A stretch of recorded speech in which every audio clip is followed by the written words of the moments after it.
Hey, everybody, this is Phil Town. And this is Danielle Town. Welcome to the InvestED podcast. We are coming to you from Zurich. You are in Zurich. I'm home, man. Oh, it's so good to Zurich be and home. Bozeman, Montana. Yeah. It is cold and blowy Is it outside. really? Mm-hmm. Oh my We're going to go gosh. fishing today. Now I've got real doubts about how much joy that would bring. It's like when in literally on the 4th of July here, I was so excited to celebrate because I always like get themed up in American and represent. And it was cold and rainy on the 4th Mm, of July, like cold. Like I wore a coat. It was super weird. yeah. I don't know. Well, cold happens in Montana. Yes, I it was a does. guide. I guided out here in God, back in the 70s, and up in the mountains, it gets cold. And I've been in snowstorms in June when I was on the river, and rainstorms are common. And Yeah, the yeah, mountain weather, right? all these people paying for a nice river trip and getting rained and snowed on Yeah. for 4 or 5 days. Rough life. Well, so I've been Hey, watching the Olympics like crazy as much as I can because I'm obsessed, obviously. And the weather there has been a huge problem in Paris for the Olympics because it's either been incredibly hot or like rainy and messed up and or the water in the Seine is disgusting and they can't do the did you know this, Dad? They did the open water swim in the Seine and the triathlon swim. It's so yeah, cool. And yeah. If they don't die from it, exactly. And well, what the commentator said was that it is not as bad as some of the water that they swim in other events oh during the year. And man. I thought, that doesn't sound like a great scale at all. That's a shame to put athletes into that situation where they have to do it because they've been training. Of They got to do course. it, Of course. and Paris can't clean itself up enough to have a clean river. Well done. Well, So yeah, kind of sad. they tried, I but wasn't impressed with a great deal of the opening Olympic. I think you liked it, didn't you?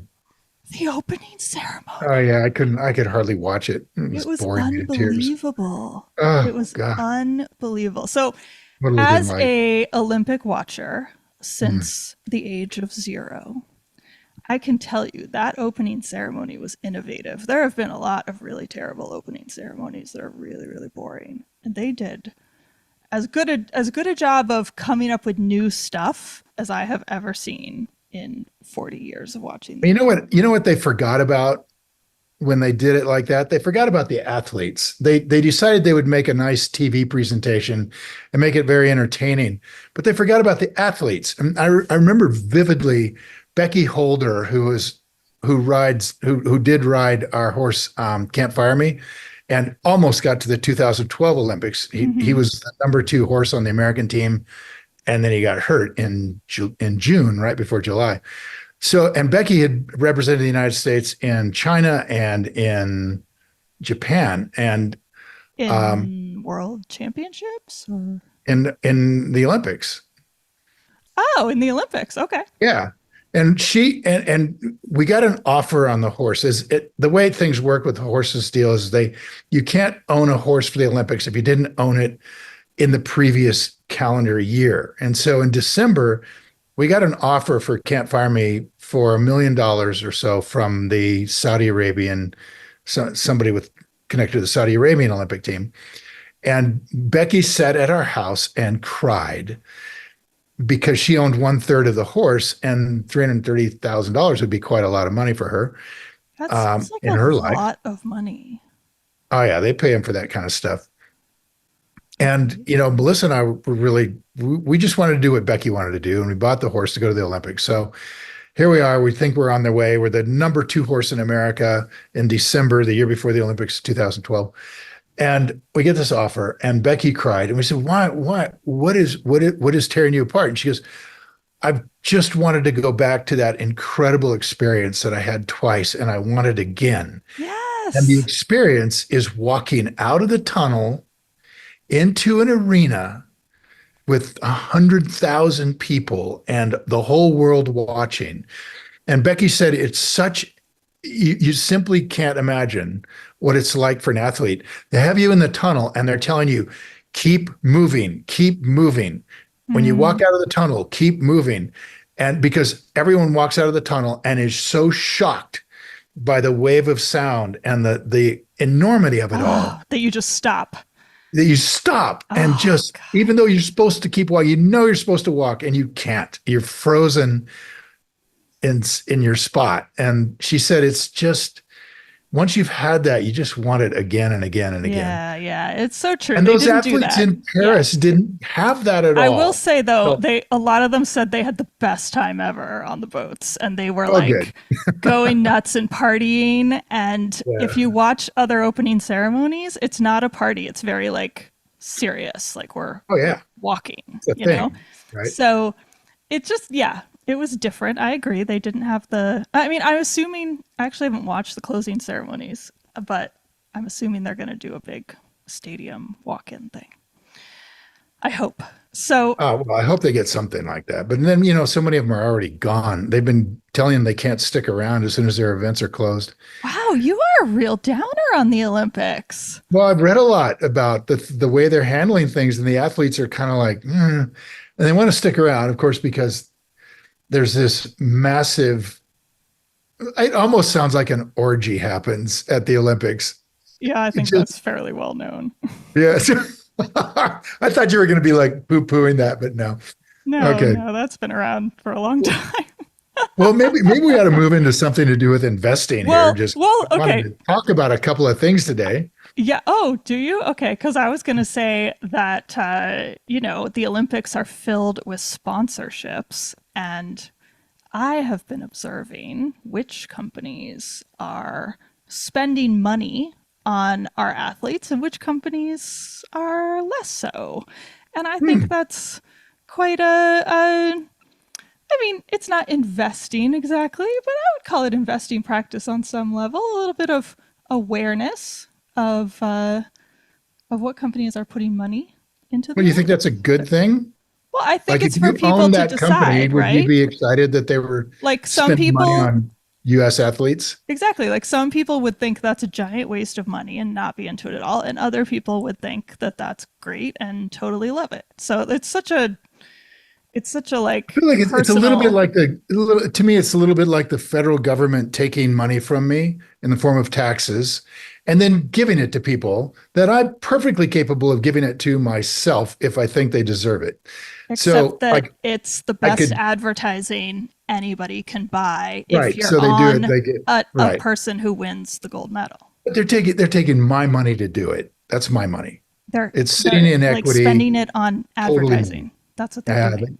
man, it just brings up a whole thing emotionally for me about the way these executives run their businesses and run their lives at the top level, the Fortune 500 group. So how do you They're think they like should they're like decide to little spend on kings. advertising? They're kings and queens. What they're doing is they do things that are fun for them. They can go to let's do Olympic advertising. So now we have to go to the Olympics in our G5 that'll fly over the ocean. And all of this is my money that they're spending. And it ticks me off. I mean, they had a Boeing CEO of Boeing in front of the Congress, and we're grilling him. And one congressman said, "So, how much do you make a year?" And the guy wouldn't answer him. And I said, "Well, I know how much you make a year. You make $32 million last year.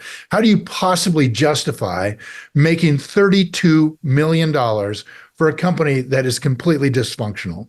And this guy is, but the truth is, the way they justify all this, we've talked about before, which is they get their little consultant and they look at companies at the same level of revenue or market cap, and they come back to the board and say, well, if we pay him 32 million, he's just in the middle of all this group of very large companies, and that justifies the whole thing. And it's Yes. total crap. Good rant. Absolutely. Not a lot to do with Right. advertising at the Olympics. Well, it just feels the same thing. So I remember, here's a point. I remember as a kid, Lowe's, which is a home improvement store in the US, basically competes with Home Depot. Lowe's sponsored a bunch of athletes, and gave them jobs at Lowe's that were part-time so that they could go and do their somewhat obscure sport or very obscure sport that essentially had zero funding. And these guys had like an incredibly hard time finding enough money to do the sport and live. And so Lowe's came in and basically hired them and then put them in their commercials, which ran during the Olympics, which I still think about. And when Lowe's became this sort of hot button company for value investors because they were doing really well, they had like great values, they had a really interesting CEO who was trying to change things. And I immediately, like my first connection to it was, oh yeah, they're the ones who sponsored those athletes so that they could go to the Olympics. And then Home Depot totally copied them the next Olympics and did the exact same thing and sponsored all these athletes to work at Home Depot and be able to do their sport, which I personally think is such unbelievable capital allocation. Feel free to disagree. I personally think that that advertising dollar went, if you consider like giving those people jobs, they work part-time, they get paid for full-time and probably extra money on top of that, plus they're in the commercials. That dollar, I swear, was probably worth 10 times what they spent, 100 times what they spent, who knows? Because it was such an impactful campaign. Not to mention just like the personal value on luge. Well, maybe that makes sense. Maybe that makes sense. Fantastic. But stuff like that really, really, I think is what the Olympics are all about. Like small sports, the big sports, yes, everyone's getting paid. Great, we're excited. Like Simone Biles is doing excellent. It's like the tiny, like synchronized swimming and triathlon and sailing and, you know, what's new in the Olympics? Like there's like breakdancing now in the Olympics, but you're not supposed to call it dancing. Good Lord. I know. You watch the Australian breakdancer? I didn't watch it at all. I need to. I need to like rewind it and spend my time. It was described in the New York Times by Jason Gay, who's a sports writer, as something like a marlin flopping around on the deck of a fishing boat. Oh, that's like, oh my God. rough. It was bad. But let's go back to investing. Yeah, tell us talk about. Tell us real quick your points because we've got a short one today. Okay, well, here's the thing. I'm a bit disgruntled in general, so maybe that's influencing coloring really? Oh, yes. my sense of the Olympics, maybe because one of my favorite banks, Bank OZK, which is a long time hold for us, which we bought it in the 20s and it went up to about 50 or so. But we really like it. We want to stay with it long term. Really like the CEO, George Gleason, who's my age and really getting up there. And it has a lot of critics for its real estate group and how it's invested. But we dug in deep and we learned years ago that at least our understanding of what they did was they would not do a speculative loan, meaning they wouldn't lend any developer money to develop a project that the developer didn't already have leased out, at least through the first phase. And what that does, and they also required the developer would put in money ahead of the construction loan. So it really protected the bank from losing money. It was really important to us.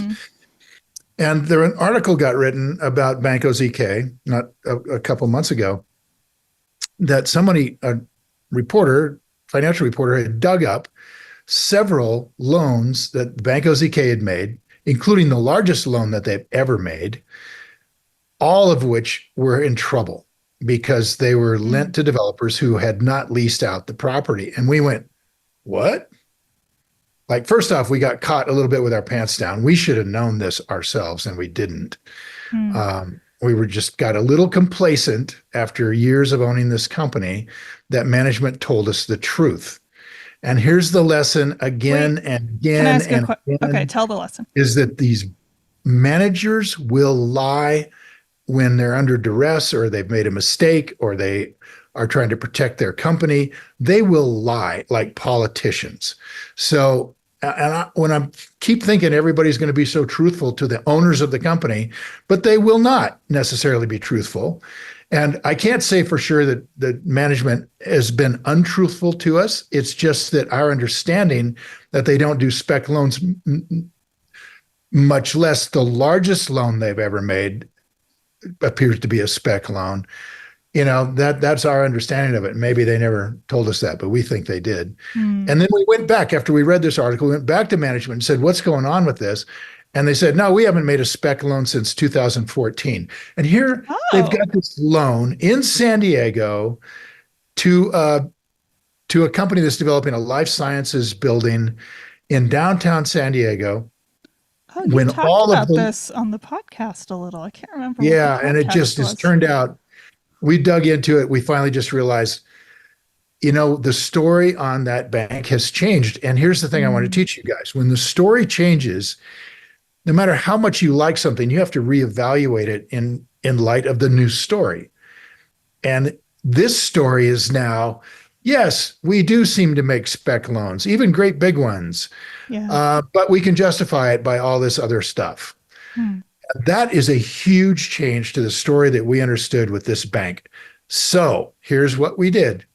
We very quietly exited. And it's just frustrating that we would have to do that. Particularly, of course, after we exited, the stock price goes up. Of course it does, right? God. Yeah. Torture. Yeah, for sure. But at the end of the day is our responsibility to our money, to our hard-earned money, is to know that we've got, with the highest degree possible certainty, a business we can own for the next 10 years and not be the least bit uncomfortable about the stock price going up and down. That is just fundamental to this type of investing. And when the story when the story changes to something where, okay, well, now we're making spec loans, that isn't something we're comfortable with. That is where they can go under. That is where the bank can have huge trouble. And that is enough for us to exit. So can I ask you a question about that? First of all, I just want to reflect that so much of what this is not my question, but so much of what we talk about is wanting to be with a company and loving the company and going on the ride with the company. And what I hear from you today so much is this, like, essentially bereavement, if I can use that strong of a word, because you've been with this company for a very long time and you I'm not going to say love, but you liked it a lot. Like, you liked it a lot. Yeah, we like this company. And it's hard to separate from something that's kind of been part of your life and that you've been watching. It's really real. And I think some of that, like, frustration is like, I wanted to stay with you. Like, I got broken up with and I didn't want to get broken up with, or I had to break up with you because you actually are terrible and I didn't really want to, but you changed. Basically, you changed. Yeah. You changed. And it becomes a bit personal because it often has quite a lot to do with the CEO. And we're very interested in what that CEO has to say. Maybe he can explain this to us because we love you and we want to be with you, and you're going to explain to us your behavior. Yeah, exactly. And you make sense out of it. And it starts to feel like a parasocial relationship. Yeah, what the CEO does instead is blow us off. Absolutely what Gleason did at an earnings report where a number of investors had questions about this property, and he just went, here's the situation. It's under control. Everything's fine. That's the last I'm going to take any questions about that. Oh, that's to me like the biggest red flag you could ever wave. Okay. About anything. You're getting old and crotchety, George. That's the best case, is you're getting old and crotchety. The worst case is you've got a problem and you're covering it up. I don't know which it is, but either way, the story's changed in a huge way on OZK. And we're out of there, which is so sad. So sad. So sad. Breaking I up just want is to ask, though, breaking up is hard to do? That's right. Yeah. And it is. And I think when you're an in and out, like, daily trader, you hear people talk about this kind of stuff and you think they sound insane because it makes no sense. Like there's no emotional connection.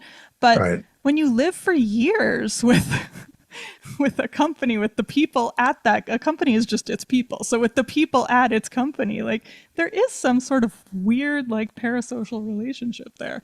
And not even Yeah. parasocial, because you can go to the meetings, you can ask questions. So it is real in some way. But here's my question. Did they say that they didn't do those spec loans like and if you don't remember, that's fine. But did they put that in an official document, like an annual report, or was that sort of a quote in an article type of thing? No, not even that. It's just communication directly between us. Ah, got it. That's our view, right? I mean, so Okay. yeah. So we just think they've changed, or we think that, I mean, to sit there and say that this loan in San Diego is not a spec loan, which they've said it's not a spec loan, when there is no tenant and the developer is under great financial duress on this building, that is okay. Then the story's changed. We don't understand what you mean by spec loan anymore. Yeah. Yeah. So we're out. Maybe they That don't. was frustrating. Now, the other thing I wanted to tell you guys about before we wrap You it, because guys, we're it's me. pretty It's short me. today. Hello, it's just me. Okay, you The tell you listeners. about Me and the listeners. is that we have a number of positions in the portfolios. We're very much in cash now, and we have our hedges on, which means that if the stock market goes down, these option positions will make quite a lot of money. And for those of you who are paying attention to the market really took a crumble, and the VIX, which is a measure of volatility in the market based on option prices, went from really around 12 or 13 to 55, which is an indication of great fear in the market that the market's going to crash. And the market didn't crash. It only went down about 8%, and then it's come back up since then. But the VIX went through the roof. And when that happened, all these options that we have on are like insurance policy. They started to become very valuable. Mm-hmm. So what I just wanted to say is we're well hedged into this market with a lot of cash. But we also have about half the portfolio in positions, many of which are at intrinsic value. And we had to look at this and just say, okay, do we sell off now in anticipation of a market crash? These really good companies we really like that we want to hold forever? And the answer for us, question. Of course, yeah, it's a tough one, especially when they become a big part. Like we're 20% or 21% in one of these. So we could trim it without really, just being normal, we could trim it. But we decide we just stay with these, even though they may drop 50% if the market does crash. And the reason is that we've learned it's really hard to get back in. Yeah. If that's you get out at let's say what you think is intrinsic value, and then it turns out you're right, and the stock goes down 10, 15%, and you don't buy back in because you're waiting for it to go down a lot. And then it doesn't. And then it goes up and up and up. I mean, and you story never get of back all in. the investors of the last 15 years at this point. Right. Yeah. Right. So we're very aware of that, having made that mistake multiple times in the past. And so anyway, thought I'd give you guys a little heads up here on just where we're sitting right now, because I think a lot of people are pretty concerned about what's going to happen. Well, thank you for sharing publicly. Somewhat of a public service. Yeah. So well, we were supposed to keep it short, but then we blathered on about how terrible the Olympics are. I'm ready to go back outside and see if I'm going to fish today. Yeah. I don't know if we will be back next week. I hope everybody's having a great August. And until next time, enjoy your investing practice, Dad. Yeah, and we're going to Europe to see you. Okay. Coming soon. This is like how I find out about things. Like, what? Coming to see you. All right. Time to go play. Yay. Okay. This is so awkward. Bye. Bye.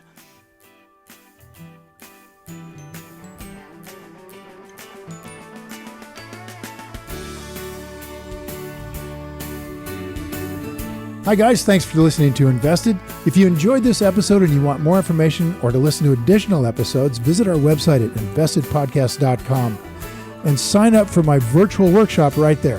Spots are definitely limited for this event. I'm not kidding, they really are. They sell out very quickly. So everything discussed on this podcast, by the way, is either my opinion or it's Danielle's opinion. And really important, it's not to be taken as investing advice because I am not your financial advisor, nor have I considered your personal situation as your fiduciary. So remember that. You're on your own here. This podcast is for your entertainment and education only, and I really hope you enjoyed it.